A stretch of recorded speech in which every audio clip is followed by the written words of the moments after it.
This is Ken McPherson from Storylab West. It's July 20th, 2022.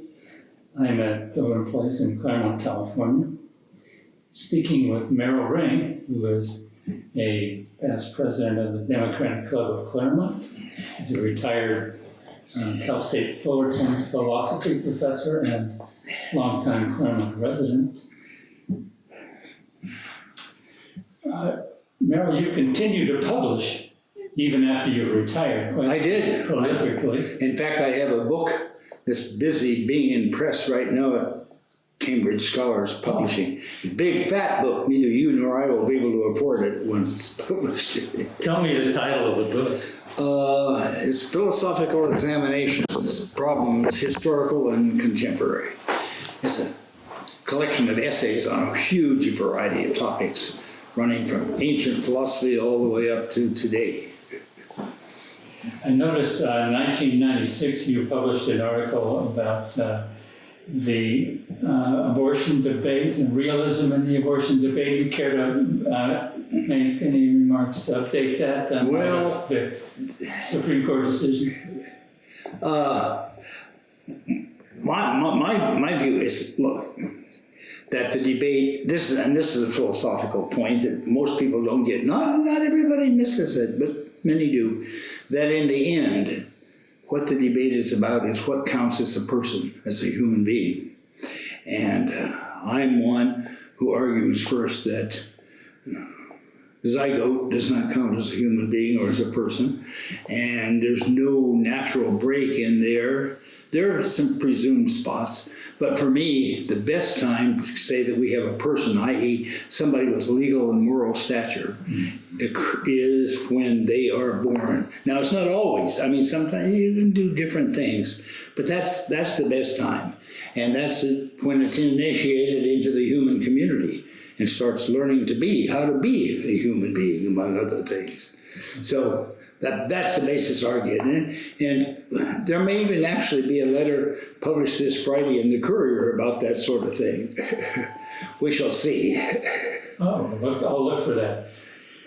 So tell me about the Democratic Club of Claremont. How did it come about? Okay, I'm glad you do this. 1953 is the date, but I'm going to push the story back to 1936. When you and I were young guys, right? Really young guys. In 1936, in the second Roosevelt sweep of the election, a young man named Jerry Voorhis was elected to Congress from this district. And this district has had so many members and borderlines, but it was this district, it included Claremont. And Jerry Voorhis served honorably in Congress for 5 terms. And then came the 1946 election, and the Republican Party in the area recruited a young man named Richard Nixon to run against Jerry Voorhis. And this was Nixon's first exhibition of his dirty tricks tactics in that way. He ended up beating Jerry Voorhis because he declared him a communist and many other things. Anyway, so Jerry Voorhis is a hero in this district. And so in the end, the Democratic Club of Claremont is, strictly speaking, the Jerry Voorhis Democratic Club of Claremont. Interesting. However, between that defeat in 1953, early 53, just before Eisenhower's inauguration, the Democratic Club of Claremont was created. It was created by a woman named Helen Myers, resident of Claremont, really effective woman. She and Alan Cranston in the northern part of the state, and he later became the senator, created the California Democratic Council, which was going to consist of clubs all over the state. This is part of the enthusiasm after Stevenson's defeat and just before Eisenhower's. Anyway, so I think, strictly speaking, the date of the creation of the club is January 14th, 1953. Are there other milestones you could mention?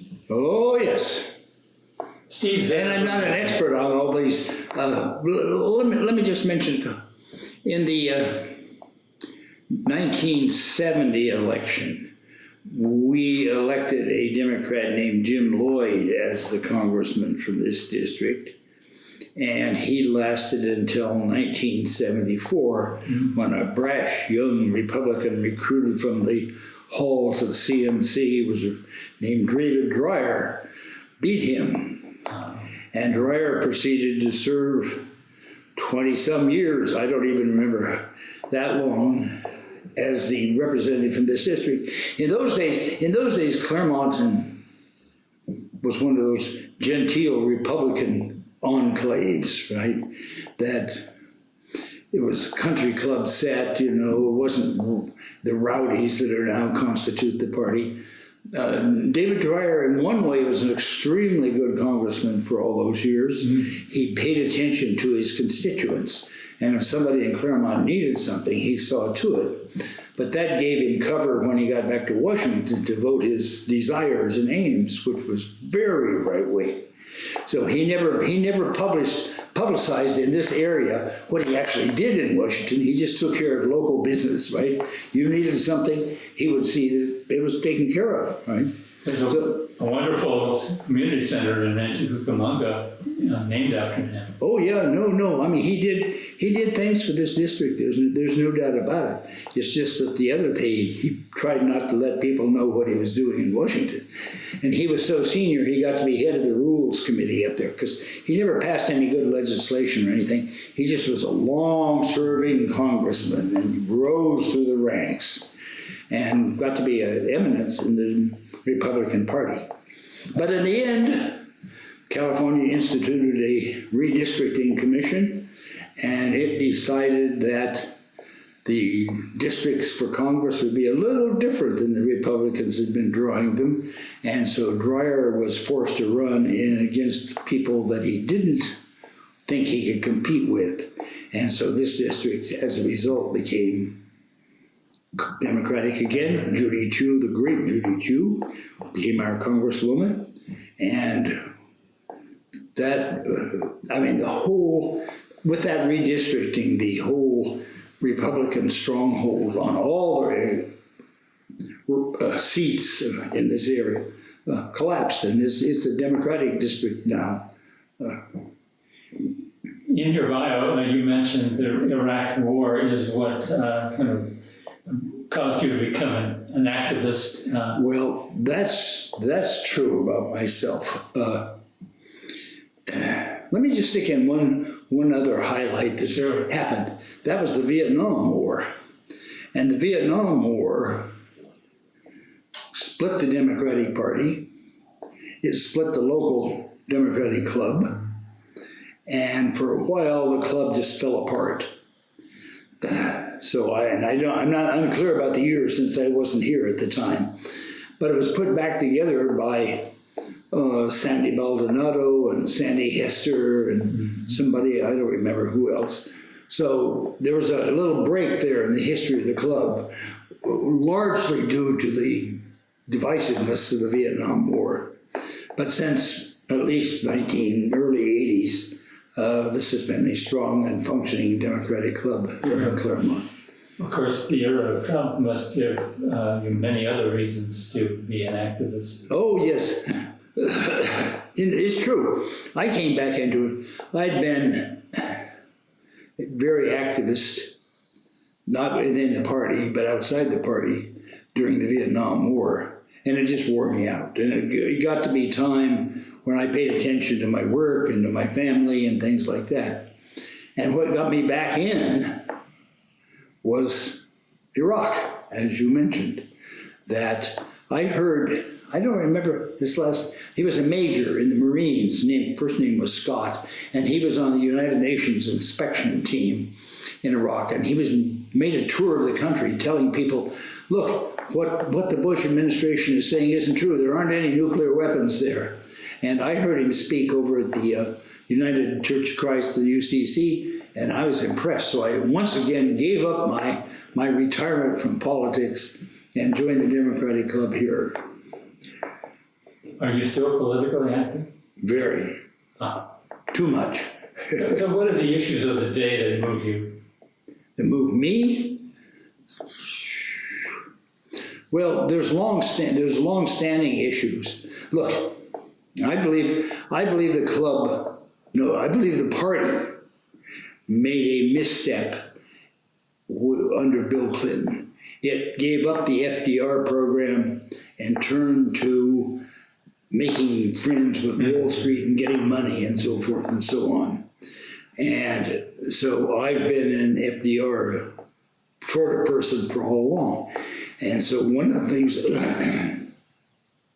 inequality, racism, those are behind everything, I think, that motivates me and motivates the members of the Democratic Club of Claremont too. There are other things that come and go, and some of them are longer term. I mean, right now, of course, the Roe v. Wade, the Supreme Court, in its rogue ways now, or its radical ways, is trying to change the entire landscape of American political and economic life back to pre-Roosevelt times. Beware of what's coming. Of course, there's climate change that's looming over. There is climate change too. That's correct. It's underlying all this stuff. It's a major problem for the entire world, and the United States. It makes attempts, but we keep getting blocked by various things. I mean, the whole world does, for that matter. I mean, this isn't. Nobody is behaving terribly well about the problem, except Greta Thunberg. Listen to Greta. You were a fan of Bertrand Russell. Yes. About him.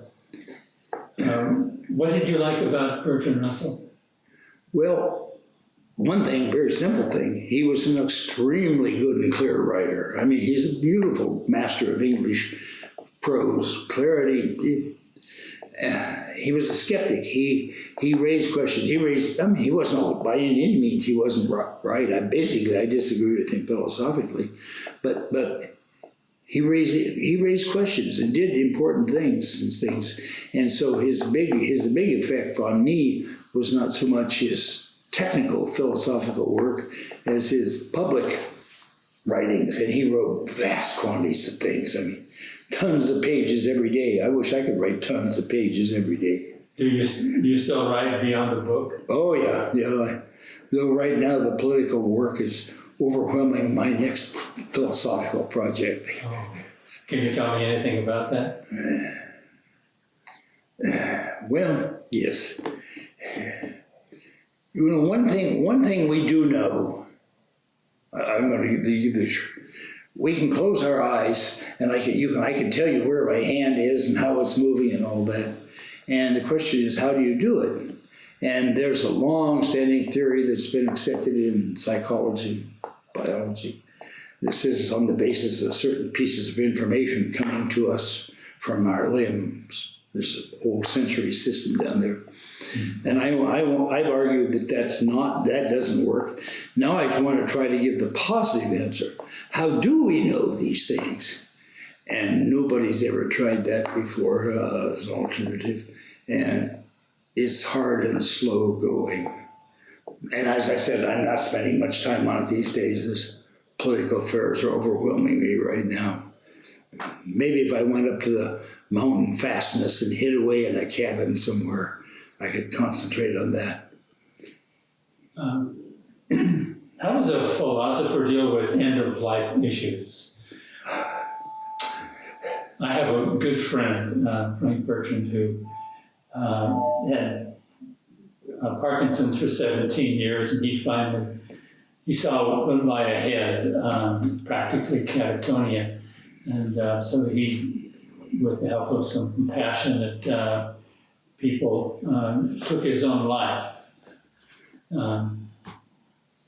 rather than live what to him was a miserable existence. And there's a book you may be familiar with called For You When I'm Gone. Are you familiar with that?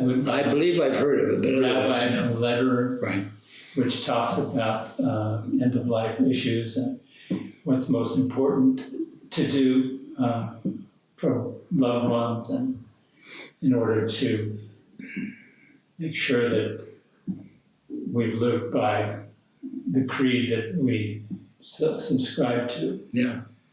No. Any comments about end-of-life issues? Well, look, these are important parts, human issues, and as a technical philosopher, you can only go so far into dealing with them. You have to deal with them for yourself.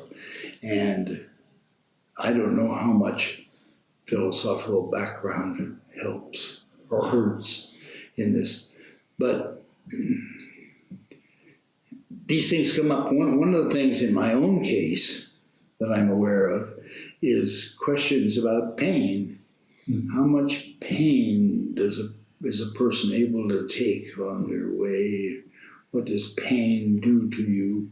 And somehow you've got to establish an appropriate attitude towards pain. And big pains, little pains, I know,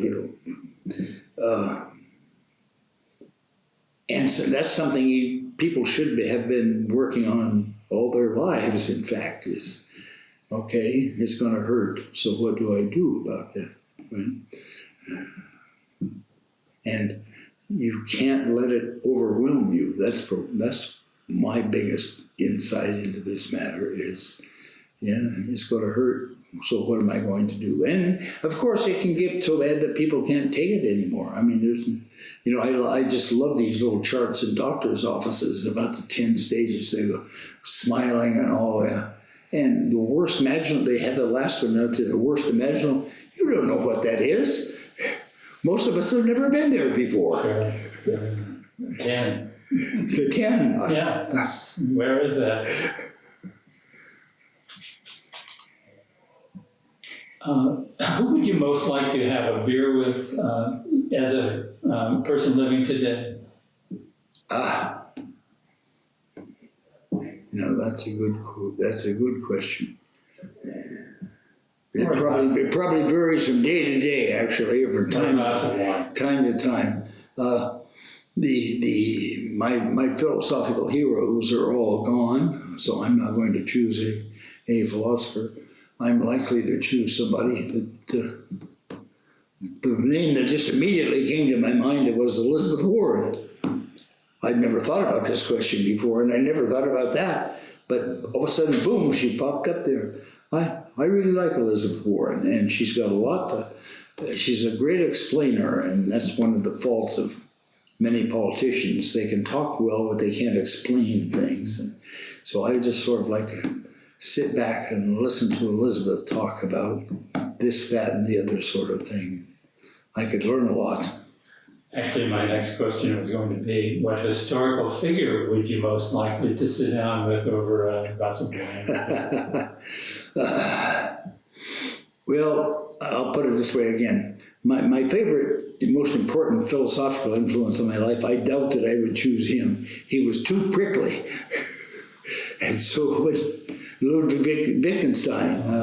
I'm not sure I would just enjoy that. I'm not sure he'd enjoy it either, but that's a different story. You'd rather read him? I'd rather read him and think about what he had to say than actually deal with him. So I can't choose such a person as that. But historically, I mean, that's really tough. Right now, the name that popped in my mind was once again FDR. I'm going to politics. I would not have minded sitting down with Franklin Delano Roosevelt and talking about things. A little fireside chat. Which reminds me, one of the huge things that we're missing, even in top Democratic political figures right now, is just that ability to sit down and have a fireside chat. Mm-hmm. That's one of the reasons I like Elizabeth Warren. She explains, but I mean, Roosevelt could do this. He could make people feel at home and feel comfortable and tell them the truth at the same time.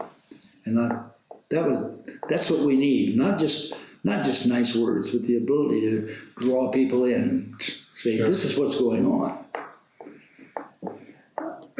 So many people like Obama, who was an excellent speaker, and Joe Biden, they don't have that ability to talk to that way to an audience. They are political insiders who play the game in Washington with all these other moved pieces around. And the idea that they should spend their huge political capital talking to you, right, rather than to some other senator down the hall, that's not part of their game. And we miss that. If Joe Biden decides not to run again, who do you like as a candidate?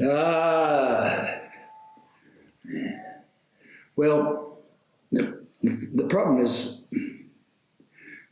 Kamala Harris has not played her part well enough to be guaranteed or desired as the replacement. And other people like Bernie Sanders and Elizabeth Warren herself, they've now passed the age where they're not going to do it. So it would be a real battle between the Harris forces and others, and I don't know who could step forward and do it.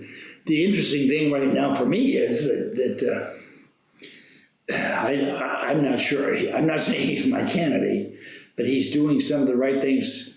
Gavin Newsome taking on the Republicans in a way and urging others to do so too. This is not a normal time. These are not normal Republican politicians. These are a very special, cultish sort of breed of people who are authoritarians, and they need to be called out.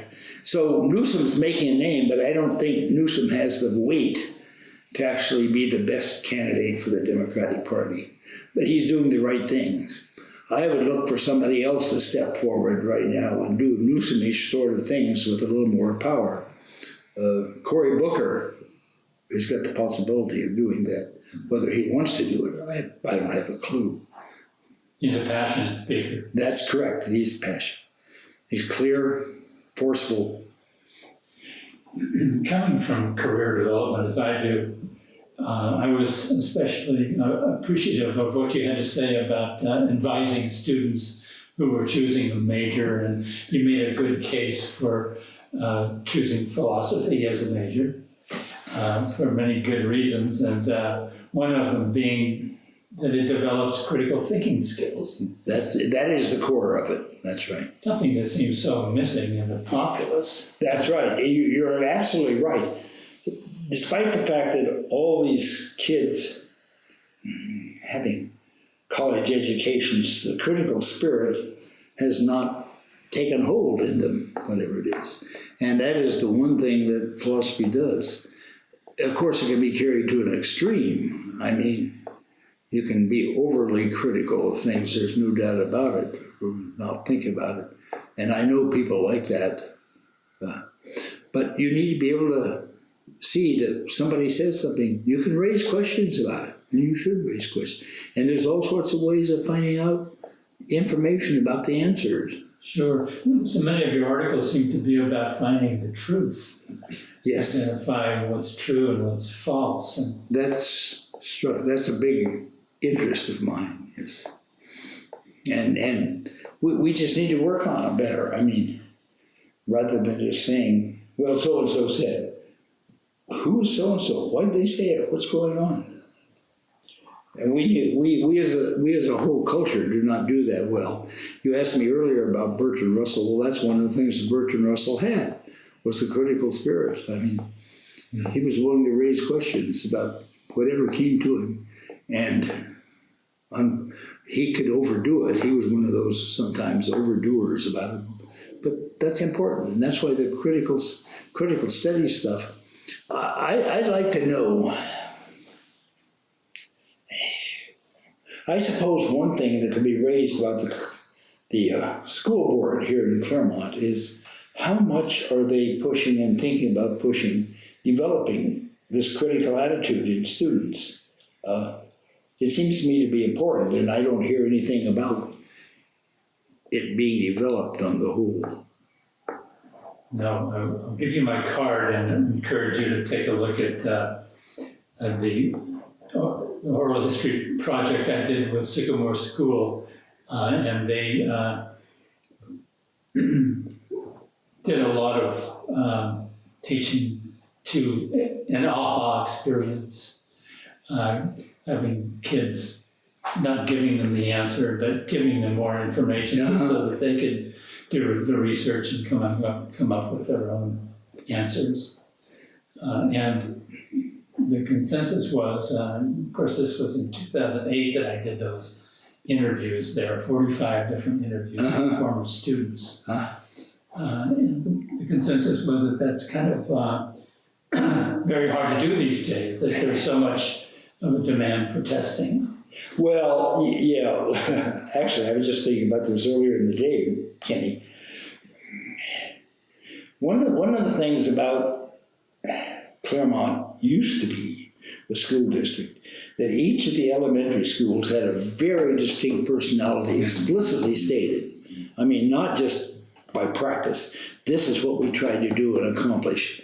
And that has largely vanished. In fact, I don't think everybody in the school board knows that it was in fact part of the Claremont Educational Development Program. Schools did things in different ways, and you could choose. Students and parents could say, well, that school's going to suit you best over there. And I really think that the school board ought to try to go back to it, except what stands in the way is testing. You've got to get uniformity and all these emphasizing differences and so forth. That doesn't stand up in the face of testing. Yes. Everybody's got to get the same answers, same work, blah, blah, blah. So I think the school board candidates in this coming election should be asked about just that sort of thing and face the fact that the testing is what stands in the way of doing that. They now know, at least, that's what's blocking it. So my youngest son, first let me tell you this. When we moved to Claremont, my oldest son was in sophomore in high school here. And he said he could at the high school tell which kids were Sycamore kids. I mean, you knew from the way they behaved and thought and talked, they'd gone to Sycamore. My youngest son went to Sycamore when we got here. And it wasn't at the high point of its distinctiveness, let me put it. What year was it? He started 70s, 80s? He must have started at Sycamore about 80. He was born in 79, about the mid 80s when he got there. Something. The 70s were the heyday, and that's what's talked about on Saturday. That's right. This was probably 85 on or something. But it was still distinctive. I went and taught in England when he was in the 5th grade. And what he did at Sycamore, he was into writing. And they had, okay, you want to write? Well, write a novel, we'll publish it, and we'll give you an author's tea and we'll put the book in the library. I mean, encouraging that kind of creativity in the things. Mm-hmm. And so that's what he was into. He was not into learning nice handwriting. So when we got to England and he got to school, his teacher was horrified. His handwriting was so sloppy. Yeah, but he could write stories, he could write novels. You mentioned England. Summerhill was a school in England that influenced Sycamore heavily. It didn't require students to go to class until they made up their mind, chose what class they wanted to go to. Right. Sycamore wasn't totally like that, but it was influenced in that direction. Bertrand Russell started a school and ran a school for a while. It was supposed to be complementary to Summerhill, but Russell was a very bad administrator, and so the school didn't succeed in that way. But his principles were the same. And now, I don't know, I mean, this is a discussion that's not going on in America right now. Well, was there anything to Summerhill? Should we try those sorts of principles again? It's completely vanished. Yes, yeah. It's very, very sad in that sort of way. As a halfway house, one of the things that I would recommend people do is Michael Moore has this movie called Where to Invade Next. Some people treat it as a comedy. It's not a comedy. He goes to various countries and talks about various things that they do that are different from the way that we do them. And one of them has to do, bunch of them have to do with going to classes, doing homework. How important is that? And some of these countries, their kids these are top educational countries, and the kids don't do homework. I mean, it's not just a grind. It's not Summerhill, but it's got that little aspect to it. Is that right? Interesting.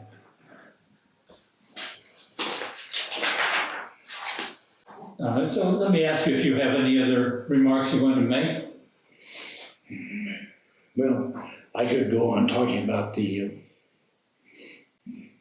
Democratic Club and its adventures and misadventures for quite some time. Well, please do. We're not limited. I'd like to hear more about the club. Well, you asked me about high points, and I said, well, the club collapsed in the wake of Vietnam War, was put together. Well, in 2008, I was actually serving as club treasurer at the time. When Obama was the candidate, we opened a Democratic headquarters store on Foothill, just over into Pomona. It was just outside of Claremont. And it was wildly successful. I mean, every night I'd go to bed and somebody'd come and stuff a bundle of cash in my mailbox, and I'd have to head down to the bank the next day to deposit it, right? And I don't remember numbers right now. But my guess is we probably took in $60,000 in 2 months down there. There were 3 other Democratic clubs that joined us, but we were the major player and the major partner and do all that. And so we worked out this deal that given how much initial stake these different clubs had put in, if there was money left over, they'd get the same percentage back. And so we had a substantial sum. Once I finished paying off all the bills, there was still a lot of money there. So I carefully calculated all this stuff, and we distributed to the other clubs. Anyway, how do I want to put it?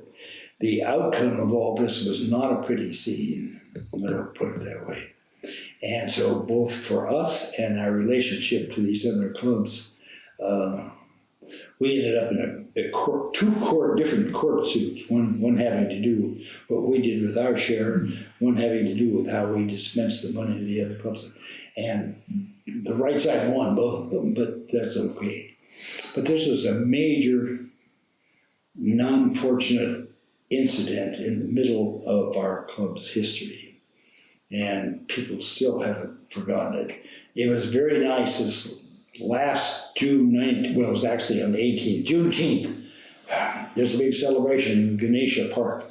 And for the first time since 2008, all of these same Democratic clubs worked together down there. So that was a big step forward that we could, after all the bitterness and divisiveness of that time, that we could cooperate with each other and get something done. And it was a big, nice celebration. I was out of town, but I hear it was wonderful. So that bodes well for the future. Bodes well for the future. Collaboration, working together, that's right. Is there some sort of network now? Well, see, that's Helen Myers in Cranston formed the California Democratic Council. And it was supposed to be sort of the coordinating body for all these clubs, but mostly the central organ has vanished. It's leaving the clubs more or less functioning independently out there, acting on their own. And so there is no overall coordination whatsoever right now. So if we make these coalitions with others, that's our own doing and their doing. There's nobody in charge of the thing whatsoever, which is unfortunate. There could, because they could contribute something, but it's gone. I mean, so there's this club and that club and that club, and they cooperate sometimes and don't at other times. The right person hasn't come along to the right person, coordinate that's right. all of those groups. Say, let's talk. Let me ask you about somebody I happen to know, Steve Zetterber. I see his name coming up in early Democratic politics. Yeah. You know, can you tell us anything about? Well, he was mostly active and busy before my time. He was at the end of his life when I came here. he was one of those influential and originally setting up the club back in 1953. As I read the history, he sort of worked with Helen Myers in doing it. And he continued. Did he ever run against Drier? I don't know, to tell you the truth. I don't remember those sorts of things. We threw many people into the battle against Drier.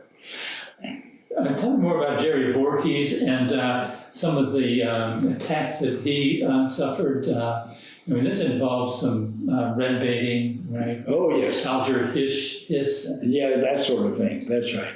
He was just a good FDR liberal, and he was accused by Nixon of all these things. This was in 1946 election.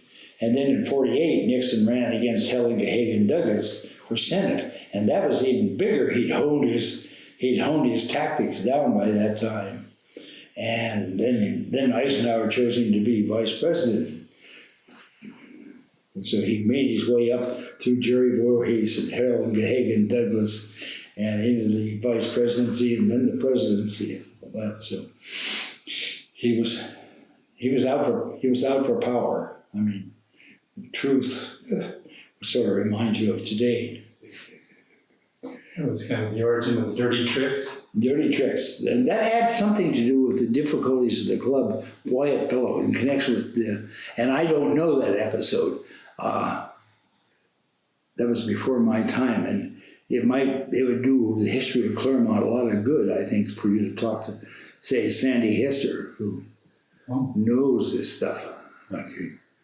Ivan Light, who has now spent half the year up in his coastal fortress in Northern California, he also does a lot of this stuff, much more than I do. Oh. Well, you've added a lot to the history of the Democratic Club of Claremont. And thank you again for taking the time today, and I'll be sending you the copy of this. Well, thank you very much. I enjoyed it, and I hope it does the world some good. Yes. It's not going to make my fortune, I think, but Well, you guys know. Never. Okay.